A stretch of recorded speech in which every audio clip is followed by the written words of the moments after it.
News 25 is brought to you by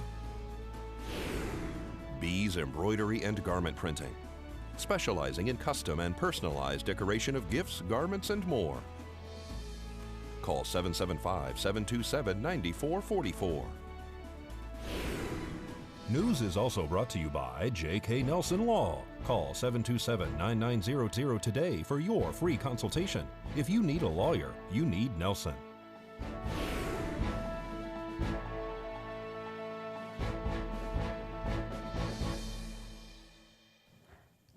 A pedestrian is taken to trauma following a hit and run, and the FBI investigates a terroristic act of vandalism. News 25 starts now.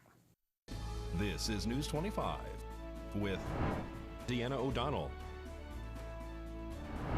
News 25. Local coverage you can count on.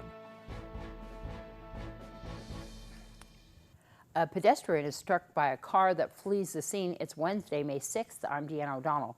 Well, passerbys find a man lying in the middle of a dark roadway. Shortly after, just before midnight last week, we were dispatched for a report of an unknown type of medical emergency. Initially, there was a report that it may have been a gunshot wound with a person laying in the roadway on North Barney, just off north of Basin. As crews were responding, we were notified that to be placed in level 1 staging, which we did. Once the deputies arrived on scene, they conducted a quick assessment and found that it was not a gunshot wound. It was actually appeared to be a pedestrian motor vehicle accident. Crews were then moved forward to the accident scene where we found a patient on the roadway who had critical injuries. Since we had just used Mercy Air on the other assignment, that patient was immediately transported to the hospital, which was just minutes away, and that patient was subsequently flown to trauma for their critical injuries. Did the vehicle stop? There was no vehicle present other than those that were bystanders and assisting at the scene. So it's my understanding it might have possibly been a hit-and-run accident. Well, Nye County is reporting 2 new positive COVID-19 test results as of Monday. The county has now 39 positive reports, and 33 are here in Pahrump. 18 are listed as recovered. The Federal Bureau of Investigation and the Terrorism Task Force are now on the case of a major antenna tower here in town that was destroyed yesterday on the south side. Rise Broadband has been affected by the downed communications tower that police say was caused purposely by vandals early Tuesday morning. Neighbors near the area off Blagg Road and Siesta told News 25 that they heard a loud crash around 5 a.m. and the ground shook. Some thought it was an earthquake. The almost 400-foot tower, owned by Verizon Wireless, housed numerous services, microwaves, and other networks, including Rise Broadband. The outage has affected everyone who used that service and are now unable to use the internet, from students to local businesses who have already taken major blows trying to get schoolwork done and operate their small businesses from home while on lockdown because of the pandemic. The Nye County Sheriff's Office says they do have some leads, and they are working with the FBI, the Terrorism Task Force, to investigate this crime, which happened around 5 a.m. Tuesday morning. A red car was seen in the area, according to reports. If you have any information, you can call 775-751-7000. You can remain anonymous. Thanks so much, Brad. We'll be back with more news right after this.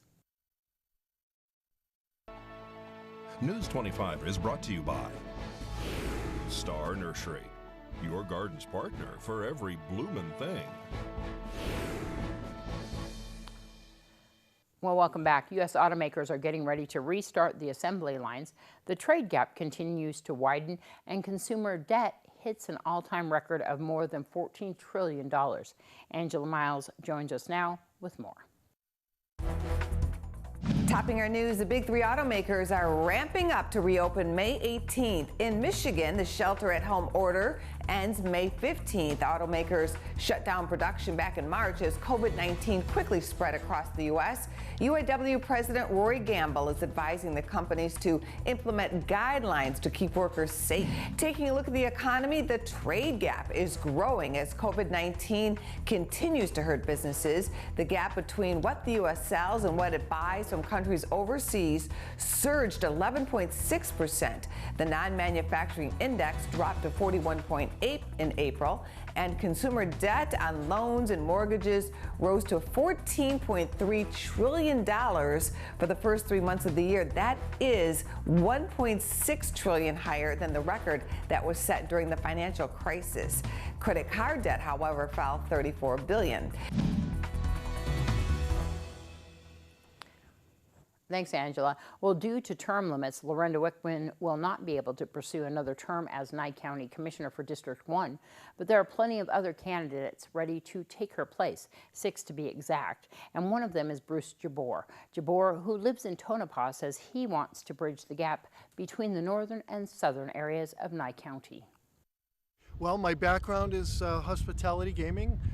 For most of my life and career, I opened 4 brand new infant hotel casinos, different capacities in Las Vegas, Nevada, and joined a gaming company and then was assigned to the rurals and was promoted to general manager and revived a bunch of properties from being in the red to the black. Well, I'd like to bridge the gap between the north and the south. Being the general manager of the Mizpah Hotel Casino, the historic Mizpah in Tonopah, I realized there was a gap definitely between the north and the south, and there's just such nice people here in Nye County, and we're all in this together. So that's one of my goals. I want them to know that I'm fair, and it will be fair and equitable for everybody in the county. This is Nye County, and we need to stick together and put partisanship aside and work together and make things happen. There's water issues, there's medical care issues, hospital off of 95, especially past Beatty, all the way up to the north. The closest hospital would be 2 hours from Tonopah. Round Mountain, Gabbs would be Hawthorne or Bishop, California. So that's a major issue. Roads and maintenance. My constituents have been calling and saying when you're elected you've got to do something about the roads and maintenance, and of course water. So with that being said, and growth, I happen to be the president of the Esmeralda Economic Development Board, working alongside of the Nye County Economic Development Board with Joni Easley as the vice president, Al Parker as the president. District 1 is the northern part of Pahrump, which is Bella Vista northwest, from Pahrump, Johnny, Crystal, Amargosa Valley, Beatty, Lathrop Wells, Tonopah, Carvers, Round Mountain, Gabbs, Duckwater, Blue Jay, and Twin Springs, and all in this area. It's one of the largest territories. They can find out more. They're welcome to email me at my name, Bruce Jabbour, @gmail.com, or they're welcome to give me a phone call, 775-253-1069. And I also am on Facebook. They can friend me on Facebook. However, before that, I agree. I make sure and follow up with a phone call if that's available, because there are so many hackers out there, and I ensure that it's actually that person. Once again, KPVM-TV is trying to get all the candidates to have their free interview. If you are interested, give us a call, 775-727-9400, extension 201. You can even email us at news@kpvm25.tv. Well, there's no place like home for American workers right now, but your home office can also be wrecking your healthy habits. Erica Foreman has more on how to avoid common health pitfalls while working from home. For many of us these days, the morning commute is from the bedroom to the home office. So if you want to keep your mind and mood in tip-top shape, Cleveland Clinic's Dr. Dan Allen says a structured routine is key. Getting up, getting showered, getting dressed, not just hanging out in your day pajamas while you're working. Really make it feel like a work day. Give yourself a structure and a purpose. Having some basic habits and being very deliberate about structuring your day will make you feel better, more productive, and give you a little bit more balance. When working from home, it's easy to lose track of time and spend hours sitting still. But being too sedentary is bad news for your heart.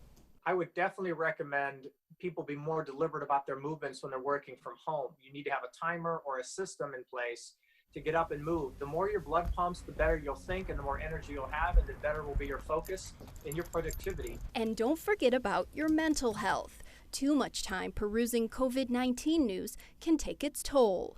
I think it's been easy for some people to spend too much time online researching about the coronavirus, and I think they're looking for answers that aren't there. And I think you have to limit that. And it's okay to be updated on the news and to keep educated, but I think for some people it bleeds into an obsession. At Cleveland Clinic, I'm Erica Foreman. Thanks so much, Erica. We'll have more news right after this break. This segment of the news is brought to you by Mountain West Lawyers, Nye County's injury attorneys. Don't get bullied by insurance companies. Call Jason Ernest and bully them back at 775-727-9500.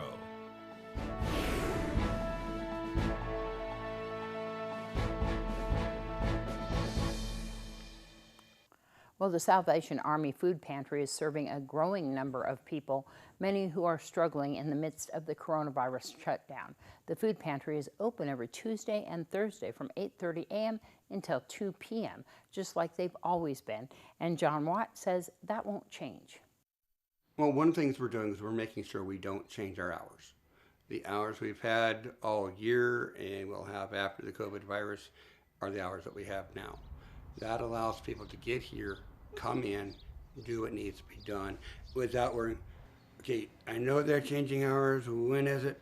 Most of the food banks in town, most of the food pantries in town have had to change their hours based on the food that they're getting. As you can see in here, we kind of looked at already, we've got a lot of food that just came in, several thousand pounds of food that came in from 3 Square. Most of this is stuff that's going to go bad in a short period of time, so we give it out and we work with the other pantries here. And I reach out to Henderson Salvation Army, which has a lot of canned goods. They'll take some of this food back with them. They'll have fresh produce there. I'll have canned goods, and we keep it going. What we're doing right now is you're driving up to the front of the building. There's going to be somebody out in the roadway. They'll meet you. They'll give you a number to come in. Then you come in, you get in line. This is something that was dictated from higher up. We were bringing people then and letting them continue to select the foods that they wanted. But for safety, and especially now that COVID has hit in Pahrump, we're keeping everybody in their vehicle. We're finding out what allergies do you have. If you come in to get food, let us know what allergies you have of food so we don't put that in there. Then we'll put together several items so that you can get through. You're going to get a loaf of bread. You're going to get some fresh vegetables, as long as Walmart's been able to give us the stuff. And they've been great, giving us what they can, which isn't what normally is, but they're still trying and they're working hard. Karen over there is fantastic. And like I say, we reach out to other churches and see what can we do in this community. You know, in addition to running the food, we're also helping people with other matters. We've had two families, during these last 45 days that have come to us, their houses had burnt down. One lady got out of here with a refrigerator-freezer combination unit, some clothing, and some other items. Another got out with other items that were needed that we have. If we don't have it, there's nothing we can do about that, but we're not going to charge a family like that because, you know what, we got enough issues. And yeah, we are taking donations, but we're asking people to, if they can, hold on to their items till after the COVID. If it's a cash donation, bring it into the office, see myself, or see Barbara, who's my secretary, see Dee, who's my senior volunteer. We'll take care of it, and if you need a receipt, and some people don't want receipts, we'll give you a receipt. Again, the Salvation Army Food Pantry is open every Tuesday and Thursday from 8:30 in the morning till 2 in the afternoon. Seniors may visit the food pantry twice a month. Everyone else may visit once a month. The Salvation Army is located at 721 South Beale Road, just north of Star Nursery. Well, Izzy was brought into our local shelter in bad shape. She is now up for adoption through Desert Haven Animal Society. Today's Save a Pet is proudly sponsored by Jason Ernest with Mountain West Lawyers. Call 775-727-9500. Hi, I'm I'm Darby here at Desert Haven Animal Society, and today we are joined with Izzy. Izzy is a senior female poodle mix. She was a stray, and someone brought her in. She's quite dirty right now. She has long nails and some teeth problems, but they are going and getting her all fixed up. They're getting her groomed and her nails clipped and everything. Izzy did just get off a stray hold today, so she is now available for adoption. So she qualifies for the senior to senior program. So seniors over the age of 65 are able to go and adopt animals at Desert Haven Animal Society completely free of adoption fees. So Izzy qualifies in that category. So if you would like to come and see her or any of her friends here at Desert Haven Animal Society, they are still showing dogs at this time. They just ask for you to please make an appointment ahead of time. Give them a call, 775-751-7020, or you can always look them up on their Facebook page at Desert Haven Animal Society. News 25 Weather Cam is brought to you by Lerner and Rowe Injury Attorney's Office in Pahrump. In a wreck, need a check? Call 702-877-1500. Well, as we go to break, we're going to take a look outside, and Michael Donohue will be here in a little while to tell us about our weather forecast.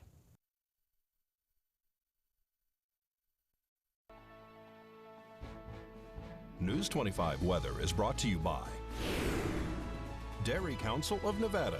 The splash of cream in your coffee, the dollop of sour cream on your burrito, the melted toasty cheese on your pizza. Undeniably delicious, undeniably dairy.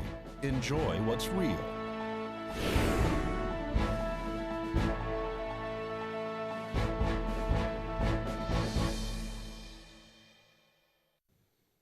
Hello and welcome back to News 25. I'm Michael Donohue with today's weather. Las Vegas hitting those triple digits today with a high of 100 degrees, a low of 70, 107, a low of 74 in Death Valley, 96.62 in Amargosa, 92.58 in Beatty, 80, a low of 42 in Goldfield, 70, a low of 44 in Tonopah, 76, a low of 38 in Carson City and Fallon, and finally up in Fernley, 74, their low is 39 degrees. Now today in Pahrump, we saw partly cloudy skies. Our high today was 94 degrees. Winds coming out of the west-southwest up to 7 miles per hour, 8% for our humidity, and our sunrise at 5:44 this morning. Now tonight we're going to continue on with those partly cloudy skies. Your low is going to be 63. It is 91 outside currently with 6-mile-per-hour winds out of the east-northeast, humidity at 12%, and our sunset at 7:36 tonight. Now looking into that 7-day, we're pretty much just going to be seeing some sunny skies. We do have some clouds rolling in for the weekend from Friday to Sunday. Now also this weekend we're expecting those high winds still from 12 to 15 miles per hour on Saturday and Sunday, 18 miles per hour on Monday, up to 20 miles per hour on Tuesday, and then dying down to 12 miles per hour on Wednesday. Now it looks like our temperatures are also starting to die down from Thursday to Saturday. We're going to continue that little climb from 94 up to 96 degrees. We're going to be down to 93 on Sunday. And then by next Wednesday, we're going to be seeing highs of 77. Now our overnights are also going to start dropping from Thursday to Saturday. We're going to be going from 64 up to a low of 70 degrees, down to 66 on Sunday. And then by next Tuesday and Wednesday, we're going to be seeing lows down at 54 degrees. And so now with that, we're going to throw it back to the desk with Deanna. Thanks. Thanks so much, Michael. I know that Michael's really liking the fact that he doesn't have to get a haircut right now. It's really great. I can't wait till we look back on this years later and he's going to have an afro by the end of this. And I have box color. There you go. Oh, well. Well, that's going to wrap up our edition of News 25. I'm Deanna O'Donnell. Thanks for joining us here at KPVM-TV and Ace Country Radio. Have a great night. We'll see you back here tomorrow.